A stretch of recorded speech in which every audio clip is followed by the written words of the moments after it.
آج کی ویڈیو میں ہم بات کرنے والے ہیں اللہ کے ایک عظیم نبی حضرت شیس علیہ السلام کے بارے میں۔ روایت کے مطابق حضرت شیس علیہ السلام کا پیدا ہونا حضرت حابیل علیہ السلام کی شہادت کے بعد ہوا، اور ان کی ولادت حضرت آدم علیہ السلام کے لیے اللہ تعالیٰ کی طرف سے ایک تسلی، ایک رحمت اور ایک نیا نور لے کر آئی۔ اسی لیے آدم علیہ السلام نے ان کا نام شیس رکھا، جس کا مطلب ہے اللہ تعالیٰ کا تحفہ۔ چنانچہ حضرت شیس علیہ السلام بچپن سے ہی بڑے ہی عقل مند اور پاک فطرت رکھنے والے تھے۔ آدم علیہ السلام انہیں بچپن سے ہی اپنی نگاہ میں رکھتے، کیونکہ اللہ تعالیٰ نے اس نورانی فرزند کو ایک خاص مقصد کے لیے بھیجا تھا۔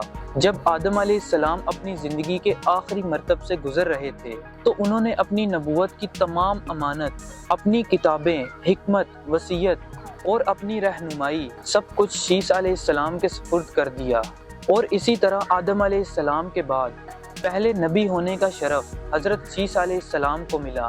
شیس علیہ السلام نے اپنی قوم کو اللہ تعالیٰ کی وحدانیت کی طرف بلایا، انہیں صحیح اور حلال زندگی کا طریقہ سکھایا، اور ان کا پیغام یقین، صبر، اخلاص، سکون اور ایک دوسرے کے حقوق کی حفاظت پر مبنی تھا۔ انہوں نے اپنی قوم کو حسد اور ظلم سے روکا، اور انہیں بتایا کہ پہلی نسلیں تباہ ہی اس لیے ہوئی تھی کیونکہ انہوں نے اللہ تعالیٰ کی حکومت کو بھلا دیا تھا۔